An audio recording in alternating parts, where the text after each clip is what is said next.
Two balls and a strike to count on Taylor. Reyes fires, swinging a drive, deep left field. This is way back. Walk the ball. Chris Taylor.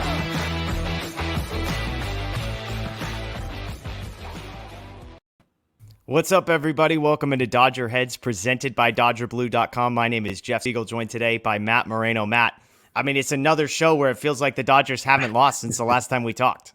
Yeah, definitely. I know it's been a while since I've been on with you, but it's more of the same, where they're still, just sort of racking up wins. And in the past, we were kind of saying, hey, like, it's not necessarily pretty, but they're figuring out a way to win, and that's all that matters. And now here we are, and it's looking a lot better. They're pitching well, hitting well. The offense is doing what we're expecting it to do, and the wins are still coming. Yeah. I mean, first of all, we're going to get to a 4-game sweep of the Giants, which is music to any Dodger fans' ears. But how about this? We start the show the same way I always do, reminding people how freaking amazing the Dodgers team we're currently watching is. They now officially have the best win percentage in all of baseball. I was told by a Twitter user this actually happened yesterday. Technically, in the box score, 3 digits. They were tied with the Yankees until Sunday. The Dodgers now have the best record in baseball. They have 11.5 game lead in the division. They have the longest winning streak in baseball. They have a 6-game lead on the Mets. They have won 15 of their last 16. And how about this? This from Eric Steven. He said, dating back to 2019, the Dodgers have played 478 games. Their win percentage over that stretch is the best stretch over any 478 game period dating back to 1942 to 1945. What we are watching is unprecedented how good this team has been. And Matt, I like what you said.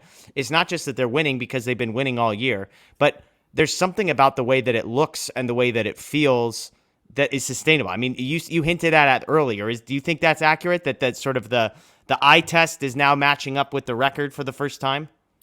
I think so. It's not, yes, maybe Mookie and Trey and Freddie Freeman, they won't necessarily bat 500 or whatever it feels like they're doing. They're both, all three of them are on hitting streaks right now, but they're sort of doing what you expected, right? You expected to look up and see Freddie Freeman hitting 300. You expected to, Trey Turner, it feels like every other day he's either starting a new hitting streak or getting into, 13, 14, 15 games with one. And then if you want to go further down, obviously Mookie is doing, a little bit of everything, which is what you expected when the Dodgers traded for him a couple years ago. And then you get to, I know he's injured right now, and we'll get into kind of the latest with that. But Justin Turner, started to come around and hit at what we expected going into this season. And so, you look at things, and frankly, Max Muncy still hasn't gotten on track. Will Smith has sort of regressed. But like you said, for the most part, the eye test is matching the results. And there's no reason to believe why this can't be sustained. Yeah, absolutely. So here's a plan for today. We are going to talk Dodgers versus Giants, of course, a 4-game sweep. We'll do sort of a game-by-game deep dive into that. We'll talk injury updates, a lot of injury updates from Blake Treinen, Walker Buehler, Dustin May, etc. We'll talk Juan Soto. This is the trade deadline coming up. He will forever be the key thing here. Brandon Gomes, Dodgers GM, made some interesting comments on MLB Network regarding that. And then we'll talk AllStar Game. You and I just reflect a little bit on what was the Dodgers hosting the AllStar Game. A bunch of Dodgers prominently featured, some in good ways and some in not some good ways. And then we'll look to the week ahead. But let's start with the Dodgers sweeping the Giants. I know our friend Daniel isn't here, but I had to do my best to this is a very bootleg broom, so I apologize. It's insulting to Daniel's broom that this is what we've got. But Matt, a 4-game sweep of the Giants, not too shabby. What stood out to you the most? Because we'll get into the game by game here. Daniel and I did the live post game on Thursday, but what's sort of the overarching takeaway headline from you as far as this 4-game sweep goes? I think it was that the Dodgers I don't want to say that they didn't quit, because they haven't been that team that is, that we've seen sort of do that. But we've seen stretches earlier this year where, they would kind of fall behind and the offense just couldn't get anything going. Whereas that didn't happen. That when they did fall behind, they quickly scored and either tied it for a few innings or pulled ahead right away. And so that was encouraging to see them just do it. And again, like I said earlier in the opening of the show, it was really up and down the line. Trace Thompson, can't say enough about him, honestly. I know when the Dodgers made that trade, there's a lot of the response on Twitter was, what for? He's not good, this and that. But I think Trace, he did well the first time around. And what interrupted that was a back injury that ended up being a lot more severe than he knew. And then the Dodgers sort of knew initially. He's healthy now and he's performing well. Yeah. I was looking at Jake Lamb and Trace Thompson, and some people pointed out I was critical of Trace Thompson sort of around the All-Star break because I was looking at his numbers heading in, and I was like, it was good for a while. And then I think he ended the first half on like a 2 for 14 or 2 for 16 streak, which when you have a small sample size, that's going to bring your numbers down quite a bit. And his numbers started to look like his career numbers, which there's a reason he's been on 7 teams. By the way, the Sportsnet LA Backstage Dodgers, I believe is what it's called, that they did last week about Freddie Freeman going back to Atlanta, but then also Trey Thompson returning to LA. Really, really good and interesting talking about what you said about Trey Thompson. But how about this? I was looking up their numbers. Those two guys, the last month, 103 at-bats. They've got 27 base hits and 12 walks. They've got 8 doubles, 2 triples, 3 home runs, 12 runs, and 14 RBIs. So combined between them, the slash line looks like this: 262 batting average, 339 on base, 466 slugging percentage. So we're talking about an OPS over 800 from those two guys who were scrap heap guys that any team in Major League Baseball could have had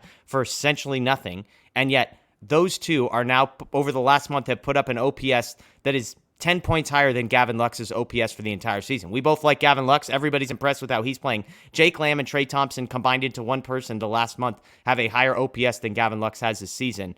Astonishing. And just another reminder, I was texting with some friends today. They're not Dodgers fans. I said, look, as much as I love the big blockbuster trades, as much as I love the free agent signings when the Dodgers do them, which is rare, the thing that makes me the most happy is when we get Jake Lamb and when we get Trey Thompson and those guys come and they produce like this, and Evan Phillips and Tony Gonsolin in the 9th round and Justin Turner and Max Muncy and Chris Taylor and on and on and on the list goes. These are guys anybody could have had, and the Dodgers picked them up and the Dodgers fixed them, and those two guys are not just playing at a league average level, a very above average level, and it's huge when you see it in a series like this. Yeah, and with Trace and Jake specifically, you can't say, with the injuries the Dodgers are dealing with the bench issues that we saw last season, like, it's their production. Like, you can't overstate how important it's been. Yeah, I mean, we're going to talk about Chris Taylor and an injury update here. Are we sure we want Chris Taylor becoming an everyday guy over Lamb and Trace? I mean, that sounds like a funny question, but Taylor's the guy that I think had like a 39% strikeout rate, a StatCast card that was a mess. And, we couldn't really point to an injury because we know when he got injured and it was right before he went on the injured list. So it's not like this was something that was necessarily hampering him. Is there any part of you that gives pause to the idea that Chris Taylor's gonna jump right back in? I mean, not too much. I don't know. It's tough. Like, I guess I'm not expecting him to return and hit the ground running. I think, we still might see some of the strikeouts that we were seeing from him before he got hurt. And we have seen it in years past. It kind of just sort of is who he is. I think with Chris Taylor, though, what can't be overlooked is his defensive versatility and talent in the field. And, he's been there before. Like, yes, Trey Thompson and Jake Lamb are both doing well right now. But, the game does change a little bit in the postseason. And I'm not saying that we can definitively say that both of them, might, I don't want to not necessarily succumb to pressure, but it could get to them a little bit, and maybe they're not hitting as well. Maybe they're pressing a little bit. Whereas Chris Taylor's been in those moments before, and so I think he'll still end up playing an important role before the year is done. What'll be interesting, I think, to see is if Jake Lamb can sort of transition into more of a bench bat, because a lot of his contributions right now have been coming in semi-regular starts at least. Yeah. Whereas in the playoffs, he may be shifted to, hey, we need a pretty big pinch hit right here. Can you do it? Yeah. Yeah. All right, let's get into the Giants series real quick. We'll just rapid fire through these games. Thursday night, again, we did a live post-game show. Many of you joined us for us. That was a fun one. The Dodgers go up 5-0 early. Feels like it's going to be a nice, easy walk in the park. Then the bullpen happens, gives up 6 runs. Dodgers are trailing 6-5 late in that one. But Gavin Lux reaches base. Trey Thompson, RBI triple to tie the game. Mookie Betts, 3-run home run to go ahead and win. Some other notes: Mitch White had a no-hitter through 5 innings of that one. Bickford, Vesey, and Phillips, though, collapse there. That, to me, I mean, I had people correcting me about specifics. I'm really bad at remembering specific games, but that was about as good of a baseball game as you could possibly hope to. There was a part where it was unenjoyable, but the fact that they had a big lead, that they blew it, and then you get the Trey Thompson triple, which I will forever have. I believe it was Austin Slater doing whatever the hell he was trying to do up against the wall in center field there. Just an amazing defensive effort. I mean, if you want to summarize the Giants season in a clip, it's the guy looking back at the wall and then just like blindly jumping up and hoping for the best as the ball is like 6 feet in front of him. The Mookie home run, the Mookie catch. I mean, the whole thing Thursday night to me is one of the best games of the season, if not the best. Yeah, I don't know if I would say it was the best. but it's certainly up there. And I think, there's a lot of discussion around Dave Roberts' decision making. And, I don't know how much you can really fault him. Like, I forgot who was first that night. Was it Bickford who came in? No, Ferguson. Ferguson. Ferguson got four outs, and everybody's like, why didn't Ferguson stay in him? Like, the guy already got 4 outs. Like, you don't expect relief pitchers to get you more than 4 outs. And Ferguson specifically, Dave Roberts is, I'm not sure, how much of our readers or just fan base in general has seen it. It was maybe 4 weeks ago, Dave Roberts said, Caleb Ferguson, and it's one of the reasons he got optioned early, not that long ago. He said, Caleb Ferguson is not a multi-inning relief pitcher right now. He's coming back from Tommy John. We're still being careful with him. So I frankly was shocked to see that Ferguson even started a second inning because of how they handled him. So he did fine. And then I think was it Bickford or Vesia? However it worked. Then it was Bickford, Vesia, and Phillips. And to me, the key is Vesia is a guy everybody trusts, and Phillips the guy that everybody trusts, and both of them were trash. So Bickford was the one who put a bunch of guys on. Vesia was the guy that gave up the home run. Right. And even, with Bickford, he should be able to get through 2 outs with a 5-0 lead. Yeah. So, that to me, that was more on just guys not performing. And they're human. Like, I'm not necessarily going to sit here and say, hey, you guys need to be perfect all the time. Like, that happens. But that night was a mess. And then fortunately, the Dodgers ended up pulling it out. Yeah.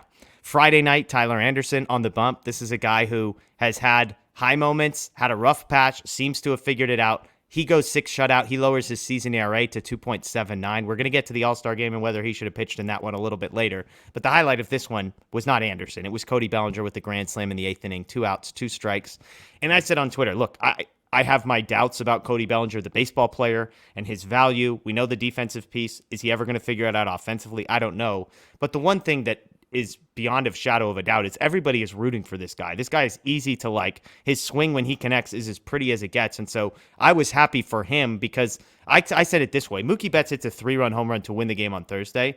That doesn't mean nearly as much as Cody Bellinger hitting a grand slam to win the game on Friday because Mookie Betts hits a ton of home runs and is very good. Cody Bellinger does not hit nearly as many home runs and is not very good offensively right now. And so just another like one of those key cool moments because it's against the Giants, because of the situation, but good for Cody there. Yeah, and I think, kind of to your point about everybody sort of pulling for him, I'm at the games, and when he gets announced in the lineup introduction, pretty much every game, he honestly gets, if not the loudest cheers, top like 2 or 3 for all the players. Wow. And I think like it's funny because you see like on social media, like a bunch of tweets, he needs to be optioned, he needs to be cut, he needs to be benched, this and that. But then you sort of get into like a reality setting and it's like, oh, wait a minute. Like there's still actually a ton of Dodger fans who like him and are pulling for him. And I think that's good. Like I've been on here saying, look, like to me, Cody Bellinger is who he is, right? Like he's going to hit somewhere between 200 and 250 maybe and play really good defense and come up with timely hits every now and then. And I think you take it. And I don't want to sidetrack the conversation here, but in terms of his free agency, I do have a little bit of a hot take that I'm ready for it. I don't know if it's going to be as hot as you think it is, but go for it.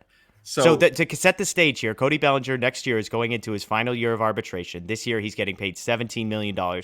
He has to make more. So basically the Dodgers can sign him to a 1-year deal that let's estimate is somewhere in the $18.5 to $19 million range. And then he would become a free agent after that year. That's where we're at. So Matt, I don't mean to, stymie your take here, but just giving people the info they need to understand, which I don't even know what you're about to say. So hit me with it.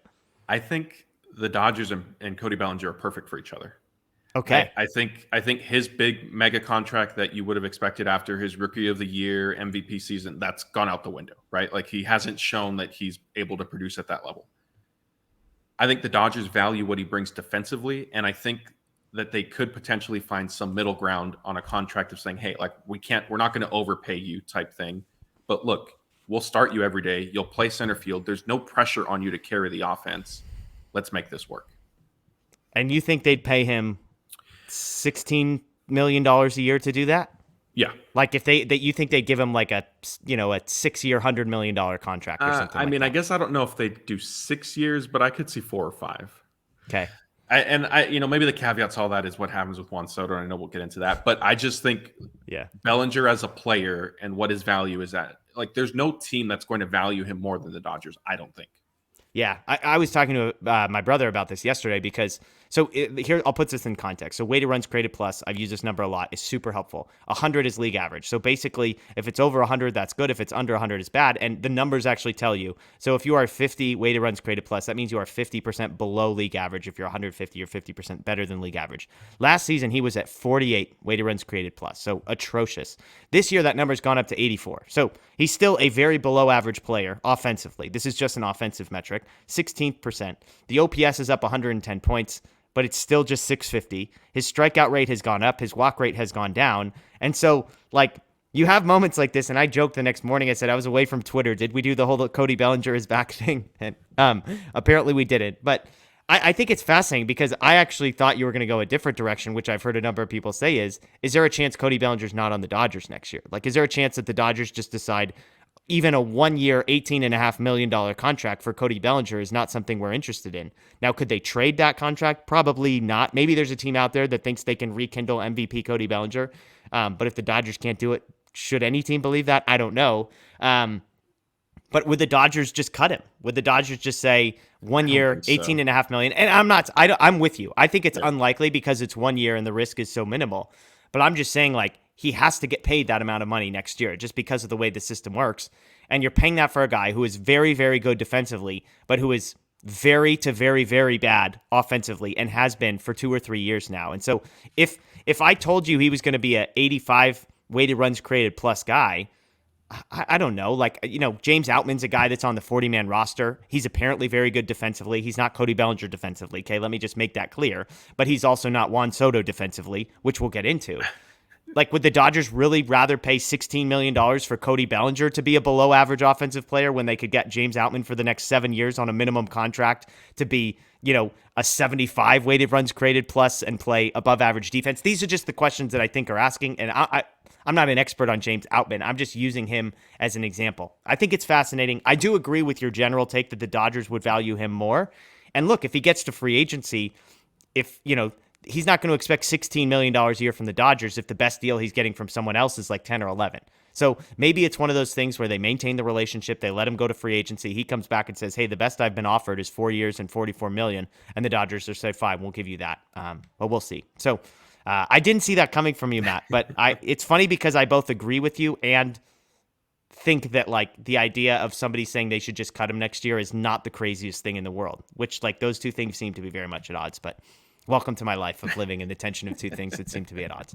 Saturday against the Giants, Julio Urias, 6 innings, 2 hits, no earned runs. He has a 2.72 ERA. That's the 13th best mark in Major League Baseball. Talk about a guy that nobody mentions in any conversations about the best pitchers. Julio got roughed up in one game, and basically aside from that, his last 10 starts have been fantastic. This was a quintessential Dodgers game. Freddie Freeman homers, Mookie Betts homers, Trey Turner homers. They're up 4-0 until the 9th. Giants get a couple runs then, but nothing there. And then Sunday, today, we're recording this on Sunday night, so this will go out Monday. But on Sunday, Clayton Kershaw roughed up a bit, 4 1/3, just 4 1/3 innings, 4 earned runs. The bullpen, though, 4 2/3, 2 hits, no earned, 8 strikeouts. The lineup, this is what's fascinating. The same top 3 as normal. You look at this lineup, and it's the same top 3, and then you had Lamb, Lux, Muncy, Trace, Bellinger, Barnes, which that's not exactly the A-team that the Dodgers can send out there on a number of levels, and yet Lamb, Lux, Muncy, and Trace finished the game 7 for 11 with 6 RBIs and 4 doubles. They also had a walk in there. So those 4 guys go basically reach base 8 times in 12 at-bats, 6 RBIs, 4 doubles. Can't complain. Dodgers cruise to a 4-game sweep of the Giants. Yeah, I think, on Sunday what you saw is the depth of the roster, basically, right? Like, as much as, and even in the, if we want to expand it for just the entire series in general, like we were just talking about Cody Bellinger, like, you don't necessarily expect him to go up there and hit a grand slam at this point, right? Like, he's obviously he's been struggling, but he has the potential to still do something like that. Max Muncy has been in a bad, rut, but he has the potential to hit an RBI double. And so when it sort of happens, and then you layer in, we still have the consistent top 3, all of a sudden the lineup is really, the length in it is ridiculous. And so, I've come on here before and I've said, sweeping any team is hard. Yeah. Especially doing it in a 4-game series. I don't care who it's done against, who you do it against. Being able to accomplish that is impressive. Yeah, I mean, the Dodgers had the best winning percentage in baseball, which is basically winning 2 out of every 3 games. So to win 4 in a row is an impressive feat. And the Giants are above 500. As much as like we joke about the Giants and how far back they are, they're 2 games out of the wild card or something like that heading into Sunday's games. I'll throw one other note at you. I looked this up, and because I'm probably driving the Craig Kimbrell bandwagon at the moment, 5 straight scoreless appearances. Matt, ERA down to 3.97, down from 4.82. How are we feeling about the Craig Kimbrell experience? I'm fine. Like, honestly, to me, it is what it is during the regular season. I think he's going to sort of figure it out, and if he doesn't, I think we'll see what Dave Roberts did with Kenley Jansen in 2020, where, hey, like, I'll give you all year. I mean, that was a shortened season. I'll give you all year to figure this out. And in the playoffs, if you haven't yet, and there are other options, we're going to go to those other options, because at this point, we can't afford for you to blow a save. Yeah. Well, speaking of other options, Matt, how about that for a transition to our next segment here, which is injury updates. We've got a bunch of them. The Dodgers, as much as they are the best team in baseball, it's hilarious that they're doing this without their best relief pitcher, without their best starter, as some people pointed out, without basically half of their best bullpen intact. They've obviously also got a couple hitters injured. So I'll just throw a name at you, and as the guy who's plugged in at the stadium doing these interviews, you tell me what the latest is. Andrew Heaney, a guy that we're expecting back soon. What's the latest on him? Yeah, so Heaney, he made a rehab start for the Quakes, and it didn't go particularly well. And so then he pitched again in an Arizona Complex League game, which was better. He was expected to go 4 innings in that one. I love it's better. 5. It was a Complex League game. Like, I hope it was better than like a real minor league game. He ended up going 5 innings, and so he's now going to be slotted into the rotation on Wednesday, which is a 12-10 start against the Nationals at Dodger Stadium, and it's the series finale there, the end of the homestand as well. So Heaney will return, and putting him back into the rotation at that point, sort of the Dodgers are going to go to a 6-man rotation. Dave Roberts hasn't said how long they're going to stick with it for, but they're in the midst of playing 18 games in a row right now. Yeah. So this will sort of help provide guys rest. He didn't commit to staying with a 6-man rotation the entire way through until their day off, but I think we'll see. Obviously, Heaney start once and then maybe make 2 or 3 starts to maybe make another start or 2 to kind of get guys rest. I mean, Andrew Heaney's got a .59 ERA, Matt. I feel like we should be more excited about this, right? This is the best pitcher in baseball. I'm worried about his shoulder, and it's going to be tough to gauge, because when he came back the first time, he pitched relatively well against the Guardians. He said after the game, his shoulder felt fine. His velocity had even ticked up as he progressed through the outing, and then trouble set in, a couple days after that. But I think, and we'll kind of tie it in with some of these other pitchers we're talking about. To me, I wouldn't be shocked if big picture, kind of long-term end of the road, Heaney's ends up in the bullpen. Okay. And actually, another thing really quick, Dave Roberts, he said they're going to basically keep him on a pitch count. Now, he roughly said it at 75 pitches, and then when he was asked about it again, he sort of backtracked and said, I could throw out any number and it would be arbitrary, but what can be for certain is the Dodgers aren't going to be pushing Heaney deep into his starts. Okay, so we're talking about a guy that, you probably 4 innings his first time through, and then maybe it gets up to 5, sort of. Yeah, I mean, he's built up to go 5 if he's efficient enough on Wednesday, but my guess is he won't throw more than 80 to 85 pitches in any of his starts the rest of this year as they try to keep him healthy. Okay, well, Nationals, good team to jump back in. Let's stay on the starting pitching train just while we're here. Dustin May, another positive injury update. What do we got on Dustin May? Yeah, so Dustin May, he took his he started his rehab assignment pitching at Camelback Ranch, similar, complex league game type thing. Then he moved on to OKC over the weekend. There was some rust in there, which I think was to be expected. He's coming back from a long layoff and obviously a pretty significant injury. Do we blame any of the rust on the terrible uniforms that were a part of that OKC game? Yeah, maybe that definitely. I don't know who they were playing, but good Lord, the opposing team uniform. Some people are criticizing OKC's. I was like, look, I'm not even looking at OKC's based on whoever the heck Dustin May was having to pitching it. I feel like that was unfair. That was a disadvantage for Dustin May. Yeah, maybe that was part of their strategy to try to throw him off his game. It worked. But I think May ended up going 4 innings, but Dave Roberts said he threw either 10 pitches or an additional innings worth basically in the bullpen. Okay. I think we're still looking at like middle of August for his return. I would assume he's going to continue his rehab assignment with OKC. Sometimes I like to move the guys around just depending on logistics and stuff like that. So that's not fully set or been, publicly disclosed. But May's got to make, at least 3 or 4 more starts before we see him back with the Dodgers. And the team views him as definitely, having enough time to build up and return as a starter. So that's going to have to bump somebody out. Yeah, that was going to be my next thing, because I know a lot of people were like, well, he'll probably just be back as a reliever. But, if he's already throwing 4 innings and he's still 3 or 4 weeks away, good news from the perspective of, look, the guy's touching 99. So we know the stuff and the velocity seems to be there. So hopeful there. Walker Buehler, last starting pitcher on this list. What's the latest on Walker Buehler? Yeah, so Monday's going to be a big day for Buehler. And obviously you guys are watching and listening to this. That's this Monday, today. He's supposed to play catch for the first time since, getting his flexor tendon strain and undergoing surgery to remove bone spurs from his right elbow. It's not going to be, full intensity by any means, but it's a significant step forward. And hopefully he won't necessarily experience anything more than kind of the usual soreness that would come from a long layoff to then starting to throw again. But, he's further down the road. I mean, he won't be back until September. Yeah. Do you think he's coming back as a starter? I mean, I know that's the goal. If you had to guess what Walker Buehler's role in the postseason is, where would you place your money? An opener. Okay. And there you go. And I think Fabian Ardaya with The Athletic, I think he did an interview with Buehler, and Buehler said that's not what he wants to do. He wants to be a starter, but he did say, I think, hey, whatever if that's where we're at, then I'd rather be playing than not playing. Right. So, I agree. If Buehler's only built up to 3 or 4 innings and he knows that, then, hey, go out and just empty the tank for those 3 or 4 innings. Yeah. See, if that's the point, though, for me, I'd have him as a back-end bullpen guy, personally. I wouldn't want to – I'd waste, my Vesia as an opener or something like that. A guy who's good, but I would want to save Buehler for high leverage, personally. I think the problem with that, though, is you might get into, is he comfortable coming out of the bullpen? Fair. Because it could disrupt. And I'm not necessarily saying one way or the other, but that would, I think, have to be a conversation. Because I do agree with you. If you need to sort of save him, then maybe that makes the most sense. But if he's not comfortable with it and then it impacts performance, then it ends up being a moot point anyway. Wait, did Dave Roberts take into account what guys are comfortable with in the postseason as far as pitchers pitching out of the bullpen? Oh, never mind. Okay. Blake Treinen, injury updates. Yeah, there you go. Blake Treinen. This is probably the biggest one because we're talking about the Dodgers needing to add a bullpen piece.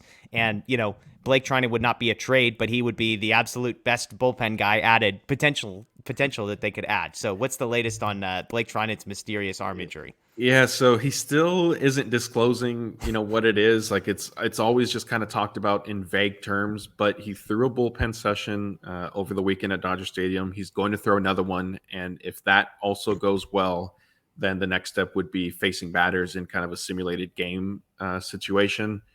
He would probably do that once or twice and then start his rehab assignment. Fortunately for relief pitchers, rehab assignments are a lot different and easier because you're not the biggest challenge he would then have to clear is just going back-to-back days, but it's probably, 1 inning each, maybe 4 outs for one of them.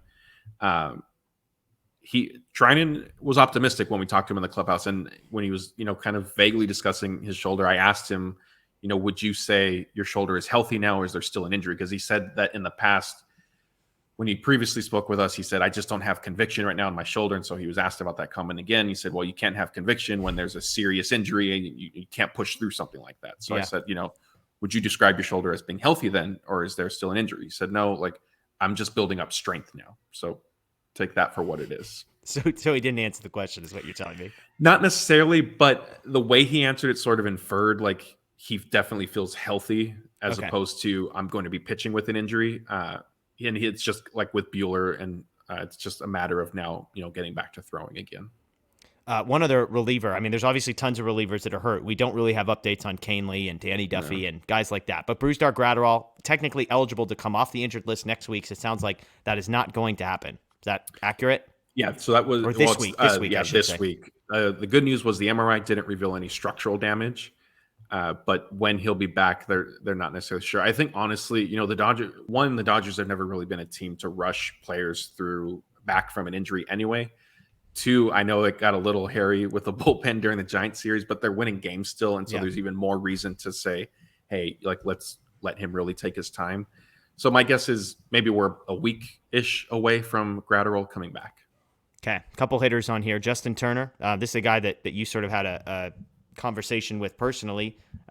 We know he's not on the injured list, but he's been listed as day-to-day with an abdominal injury. So what's going on with JT? Yeah, so what he described to me is it's basically at the end of kind of his sternum, and he's like on. He said it's like on the inside of his rib cage. He's not really sure. That what sounded it, like, terrible, by the way. When I read that quote, Yeah. I was like, that's like a really bad spot to be uncomfortable. Yeah, but he definitely didn't seem too alarmed. He said he's had oblique injuries in the past. He's had intercostal strains in the past. He said this doesn't feel like that, which is obviously a good thing.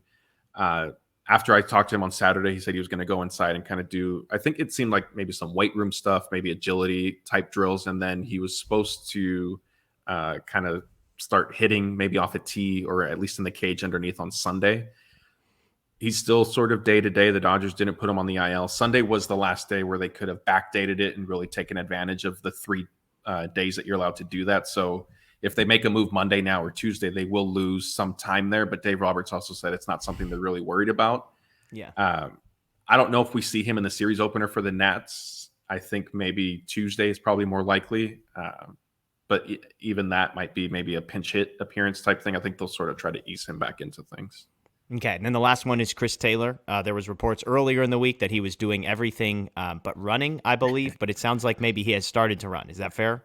No, not yet. So Okay. he took batting practice, and he needs to run. And once the expectation, he's going to start running this week. And then once he's able to do that, then he'll kind of go out on a rehab assignment. Okay, so I would say on the whole, some pretty good news, pretty positive news for the Dodgers. Obviously, Walker Buehler, Blake Treinen, some of those guys sort of a TBD, but Andrew Heaney coming back is a good sign. Dustin May, good sign. So we'll see. We'll see. As we've said, the Dodgers are winning a crap load of baseball games right now, and so that is a positive there. So there you go for the injury updates. Let's shift now to, as I've hinted at before, it's the story that, we've got a Lakers site that we're partnered with, and they've been talking about Kyrie Irving every single day for like 3 weeks. We have been gifted the same thing, the baseball version of the Kyrie Irving rumor, which is the Juan Soto rumor. Of course, right before the All-Star break, it comes out that the Nationals had offered him this massive extension, which he turned down, and that the Nationals would then begin to entertain offers for him. The Dodgers general manager, Brandon Gomes, was on MLB Network, was asked point blank about it, and basically said, look, Juan Soto is one of the best players in all of baseball. Of course, every team in baseball is going to be interested. He also said something along the lines of, we really like the depth of our farm system. We think we have like all of the pieces that if we wanted to go and make a move like this, that we feel like we could probably do it. We could probably be okay with that.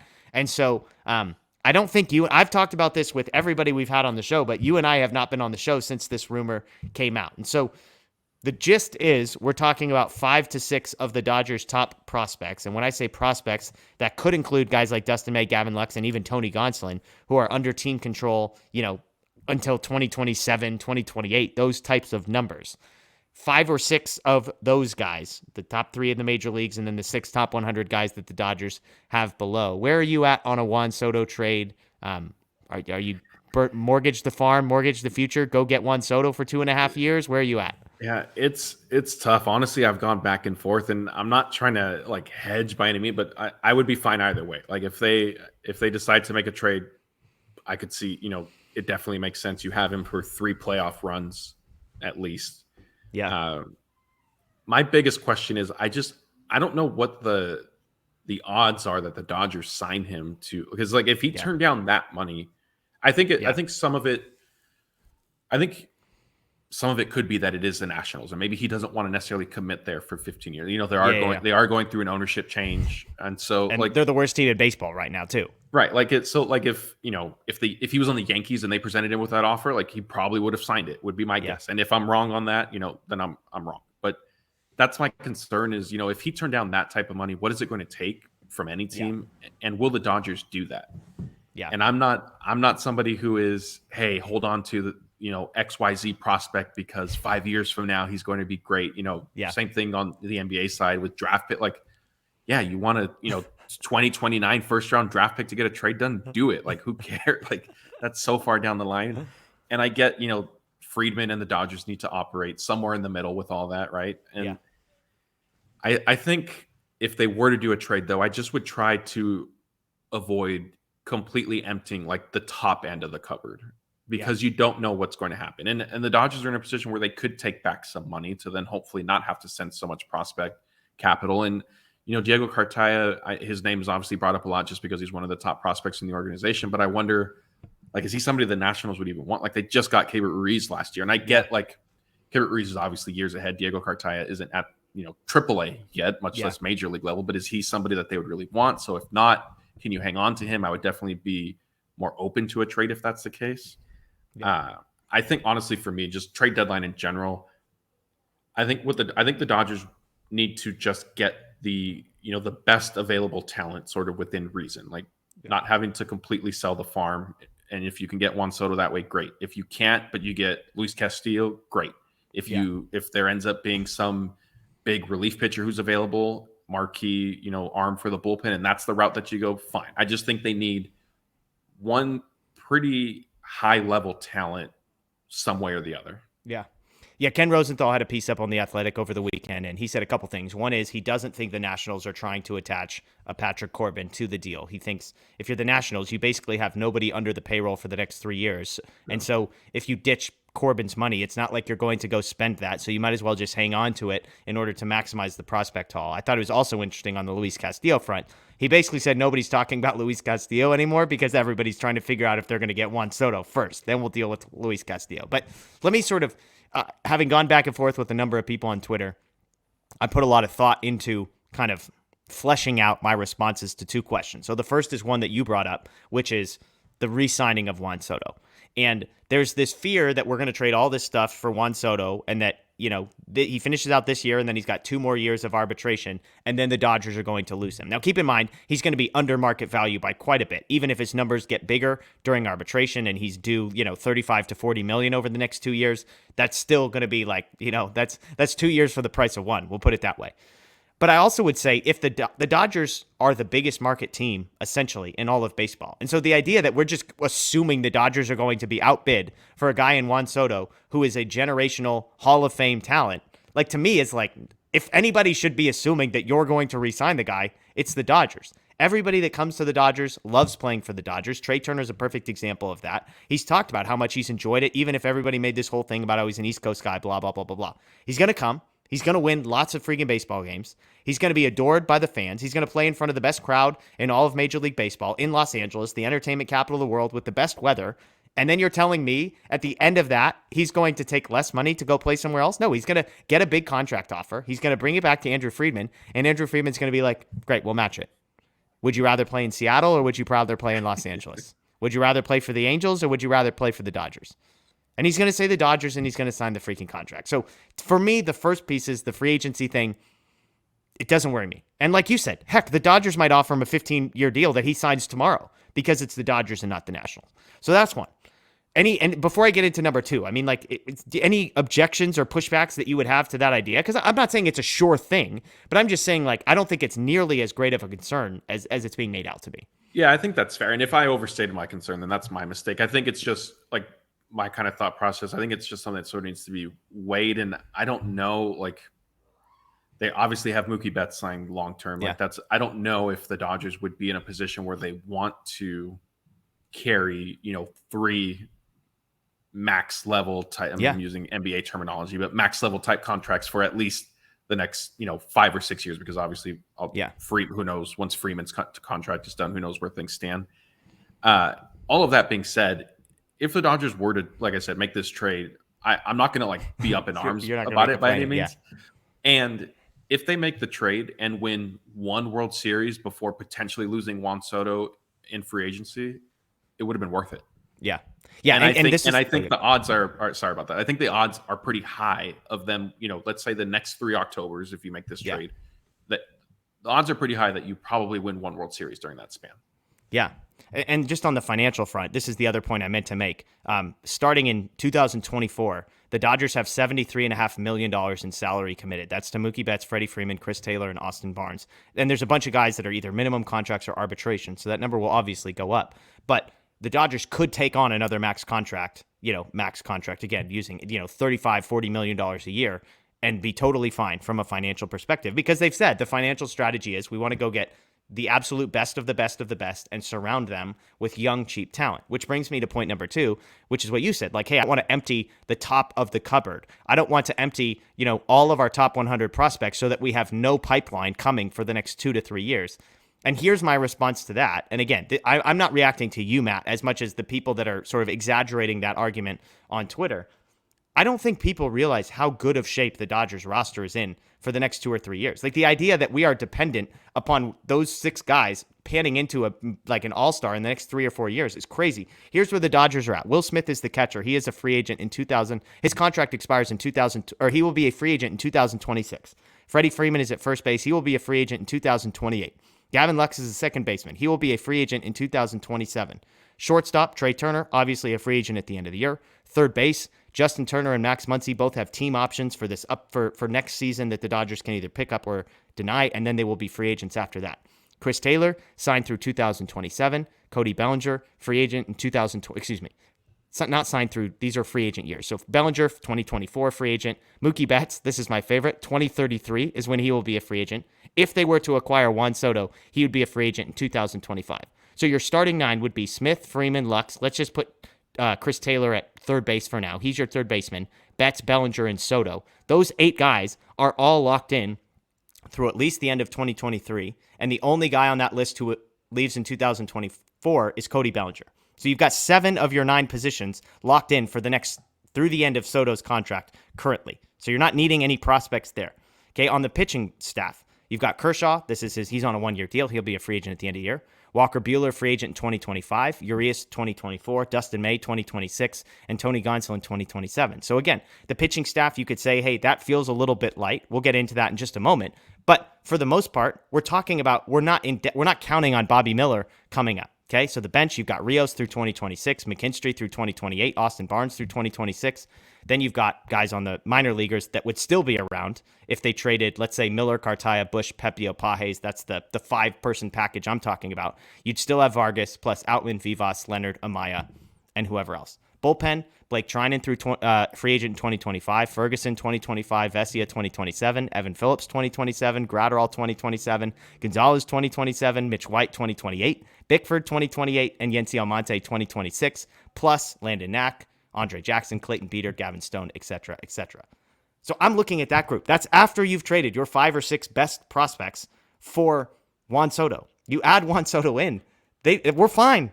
Let the farm system play out for 2 years. We'll have 7 different guys in the top 100, and we'll be ready to go. Like, to me, the Dodgers are not in a position where you're looking at multiple starting spots and saying, holy smokes, we need a prospect to fill that. Because again, as I said, they also only have $73.5 million committed 2 years from now. So even if you add Juan Soto's $20 million, a bunch of arbitration numbers, they still have space to go out and sign the Tyler Andersons, the Andrew Heaney's of the world to those types of contracts and be fine. So that's my argument. They can afford to trade the top of the farm system and be totally fine and World Series favorites for the next 3 years without at all jeopardizing the future of the organization. Your thoughts? Yeah, that's fair. That's a good point. And I think one thing that we've seen with Andrew Friedman with these trades is he'll trade from a position of strength where I think, so for me, I would just hope that if the Dodgers do move forward with this trade, that maybe they try to tilt it a little bit towards pitching, because I feel like the pitching prospects are where they have more depth kind of. Yeah, geez Louise. As a whole. And we've seen, on the position player side last year, when guys were going down with injury, like the bench got pretty thin and they tried a bunch of different outfielders and just didn't pan out. So my concern would be if they get too heavy into the position player side to get this trade done. Like that's where I would be like a little, was there some other way you could have done this? And, Gavin Lux's name has been brought up a lot recently. And I think that you need to be careful with that too, because I get it's Juan Soto and I completely understand it, but also like Gavin Lux has played an important role for this team. Even somebody like Dustin May, if you trade him now, there's a pitcher that you were counting on that you sort of need, because Walker Buehler's not coming back, like I touched on earlier in the show, until September, if if everything sort of goes right for him. So it's interesting. I mean, again, like I don't think there's like a bad decision, and that's a great position for the Dodgers and Andrew Friedman to be in. And, when push comes to shove, I think there is also value in, okay, maybe we part with one extra prospect or, maybe a little bit higher caliber player than we wanted to, if it means keeping him away from the Padres, from the Mets, or, that also needs to be at play in this also in this as well, because you remember last year it looked like not only were the Dodgers not going to get Max Scherzer, but he was going to the Padres, which in the middle of an All West race, like that was going to be significant. Yeah.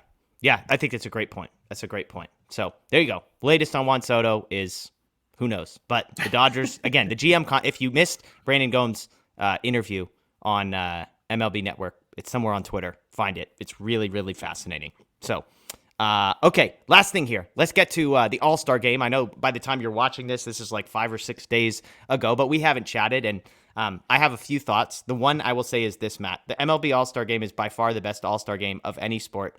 The in-game interviews, players mic'd up, 12 out of 10 on the enjoyment scale for me personally.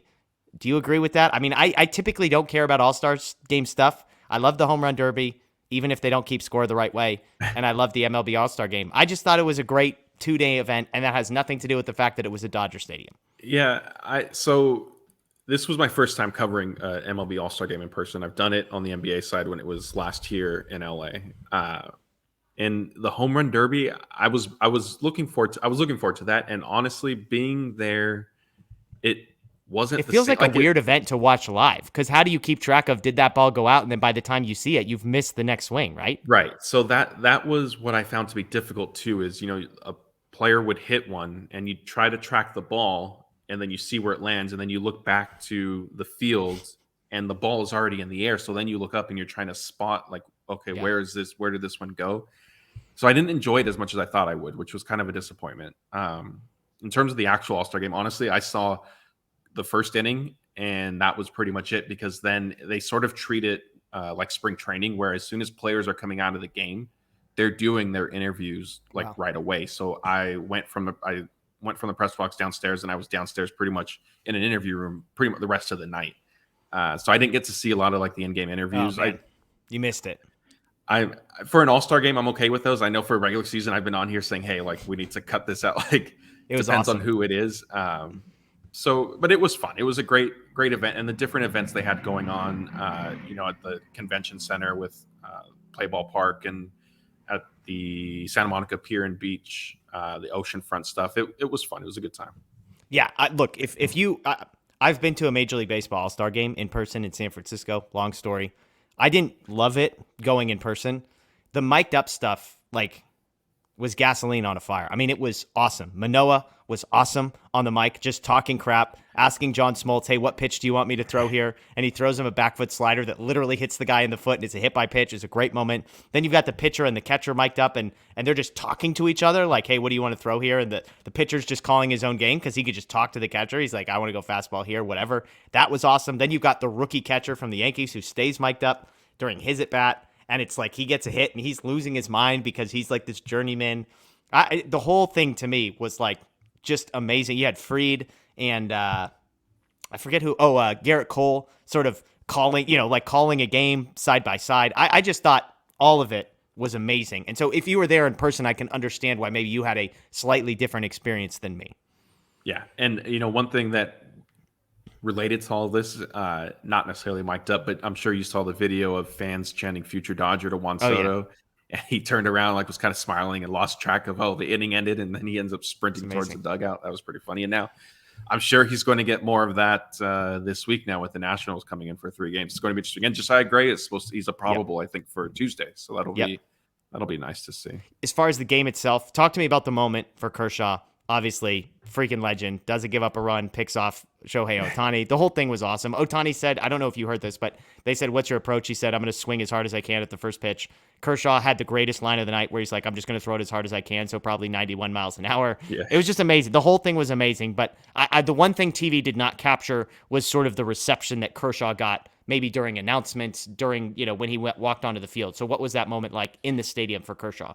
Yeah, it was awesome, and there was a ton of discourse and conversation over did he deserve to start and yada yada this and that. Honestly, I didn't want to hear any of it because there were several years where he was far and away the best pitcher, not in the National League, in baseball. Yeah, and he wasn't starting an All-Star game for different reasons, and so no disrespect to Sandy Alcantara, he's had an amazing first half, but this game being at Dodger Stadium, Kershaw potentially being in his final year, having a good enough season to at least be in the conversation. I was glad that was the decision that was made. And when he was announced as a starting pitcher and he was warming up in the bullpen, they put him on the video board. There's a huge cheer for him, which I thought was great. And what I like to see from him was when he went out onto the mound to warm up, he picked up the baseball and then sort of stepped to the back of the mound and just kind of looked up. And I've never seen him do something like that. And then in his post-game interview, he said he's never done that before and that he just, wanted to take the moment in. And I think we've seen a shift. We've talked about it, as he's getting a little bit older, he's had children, perspective, and life sort of changes a little bit. And so I was glad to see him sort of take that 1 minute to really enjoy kind of, the fans that were cheering for him. And then unfortunately he started off with a hit, but then of course, gets a pick off on not even trying to pick him off. Right. That was nice. And then, he got a nice reception, obviously walking off the field after the first inning. Yeah, that moment, I think it was Sujo, she had on Twitter, she had like an epic photo of Kershaw from behind. That's amazing. So it's good stuff. And again, being there, you might not know, Kershaw actually gave an interview right before he took the mound on TV. Yeah, so they played that in the stadium for a stadium sale. They played that and they played Ohtani. And when I saw him doing that, I thought, wait, like this has got to be like the first and last time that he will ever give an interview right before running onto the field. That's not like, I mean, his reputation on start days is, legendary. Like, don't look at him type thing. So I thought that was pretty funny. And then after the game, he was asked if Ohtani openly said, I'm going to swing, as hard as I can at the first pitch, like, why didn't you throw him like a curveball or something out of zone to get him to chase? And he just said, no, like, I'm not that kind of guy. I can't do that. Love it. Okay. Well, offensively, Mookie Betts breaks open the scoring RBI single for him. Freddie Freeman 0 for 1. Trey Turner 1 for 2. Tony Gonsolin's officially broken, Matt. I think we should just mail in his second half. He gave up 3 earned runs and 4 hits in 1 inning of the All-Star game, and it's over for him. It was a nice run for Tony Gonsolin, Matt, but the All-Star game, is what it is, and it's over for Gonsolin. It's too bad, isn't it? Yeah, that whole conversation was just like, even when we were asking him some of the questions he was getting asked, like, are you going to be okay, or how disappointed? Like, look, like, nobody wants to give up home runs. I get it, but also, like, it's just an All-Star game at the end of the day. Like, he'll be fine. Yeah. Tyler Anderson not pitching. Do you have any? I mean, the only explanation I will receive as a viable one is that somehow the Dodgers said, hey, he made it, but we'd like him actually to be pitching, the second game out of the All-Star break, so don't use him here. To me, if that conversation didn't happen, the game ends after 9 innings. You have this many pitchers. The American League, I think, got 2 extra pitchers in because they started giving guys just 1 or 2 outs. Like, to me, it's outrageous that a guy like Tyler Anderson makes his first All-Star game ever. Probably the only one he'll ever make, if we're being honest.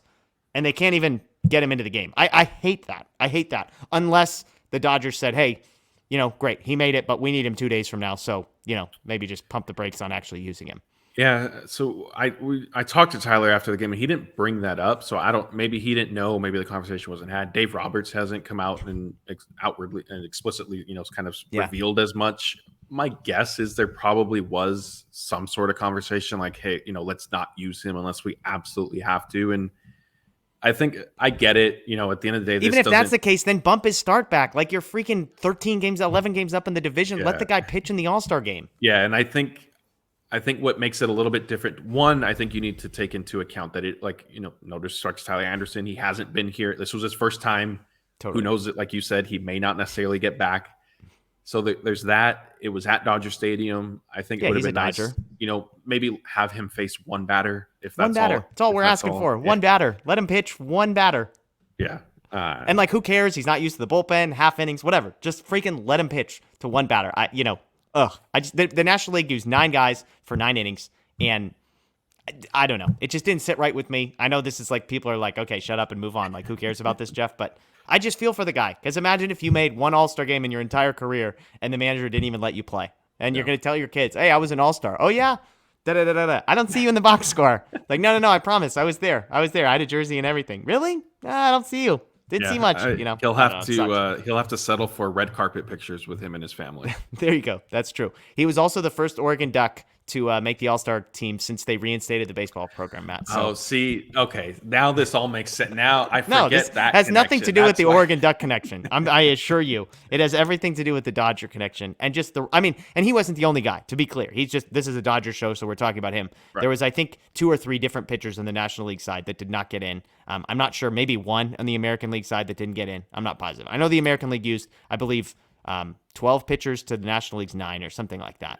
like I said earlier, I didn't see anything after the first inning. So whatever you said I would take at Fair. as the truth, and absolutely, it checks out to me. I will, since we're wrapping up this conversation, it's on our YouTube channel. Manny Machado talking about Dodger fans booing him.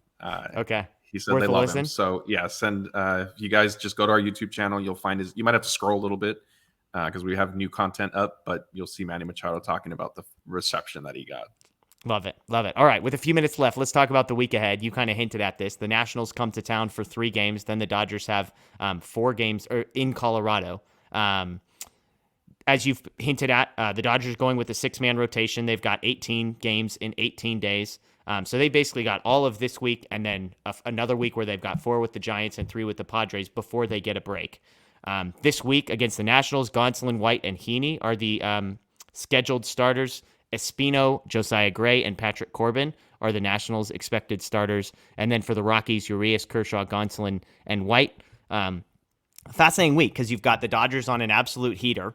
They've got 3 more games at home against the worst team in baseball. Josiah Gray coming back is a fun storyline. Obviously, the dominant storyline is Juan Soto. And then they go to Colorado, 4 games in what is, if you asked every Dodger fan, one place that you would hate to see the Dodgers have to go play to win a game to save their lives, it would always be Colorado because only bad things seem to happen in Coors Field for the Dodgers. What do you 7 games, 3 against the Nationals, 4 against the Rockies. Neither of these teams is any good. 5-2. No. So this is probably not going to be popular. Honestly, a 4-3 week would not surprise me. Okay.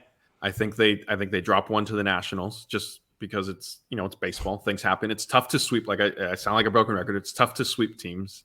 Yeah, I mean, White versus Gray is a pitching matchup that is not in the Dodgers' favor. Andrew Heaney coming back, 12-10 day game, getaway day. Patrick Heaney, against Corbin, thankfully, who's like the worst pitcher in baseball. But yeah, I mean, I'm with you. There's a lot. It's not like they've got Urias, Kershaw, and Gonsolin starting those 3 games against the worst team. So, okay, so you got 2-1 against the Nationals and then 2-2 against the Rockies. Yeah, just because it's Coors Field and weird things happen. Like you never there's no reason for it. The Dodgers should win 3 or 4 in Colorado, but something fluky can happen and it swings one game in favor of the Rockies, and all of a sudden, you kind of have to settle for a split. Yeah, and coming off a Giants series where you're riding high because you've won all these games and people are talking about how amazing you are, have the best record in baseball. They're listening to DodgerHeads. They keep hearing me say how awesome they are. And then, the worst team in the league's coming into town, the Nationals, like off the high of the Giants, our big rival. All right, great. We could just sort of cruise control this one a little bit, get ready for a road trip to Colorado before a big week the week after with, again, San Francisco and San Diego in the offering. So I'm with you. I think 4-3, 5-2, if you were going to place bets, those are the 2 numbers that feel the most right. And as you said, people are not going to be happy. Like we're going to be getting hate mail. If it's 4-3 and they lose 2 out of 4 of the Rockies, we are going to forget that the Dodgers have won 15 out of 16, that they had an 11.5 game lead in the division, the longest win streak in baseball, and still lead the National League by 5 games. It's going to be like, no, the world is ending because we lost 2 games to the Colorado Rockies. So there you have it. Good show today, Matt. I appreciate you joining us. Again, we're recording this on Sunday night, a little bit different for us, but we'll have it up on Monday, so that'll be good for you all. That's Matt Moreno. My name's Jeff Spiegel. As always, we appreciate you joining us here at DodgerHeads. If you're listening to the podcast, please make sure you're subscribed, rate, and review. We're new on the podcast scene just in the last couple of months, so if you've got Dodger fans in your life, maybe pick 5 of your friends, send them a link to the podcast, tell them to follow, subscribe, rate, review. We'd greatly appreciate that.